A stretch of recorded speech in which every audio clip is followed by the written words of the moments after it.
Arkadaşlar, herkese iyi günler. Kanalımıza hoş geldiniz. Bugün sizler için çok sevdiğimiz oyuncularımız Elçin Sangu ve Barış Arduç'dan güzel sempatik videolar hazırladık. Barış Arduç, Kuzgun, Kiralık Aşk, Alp Arslan Böyük Selçuklu, Dinle Sevgili, Hanımefendi bu dizilerde rol almış ve herkesin beğenisini kazanmıştır.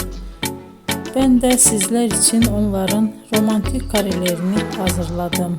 Bu videoların devamının gelmesini istiyorsanızsa emeğime saygı olarak kanalıma abone olup yorum yazmayı, sona kadar izlemeyi unutmayın.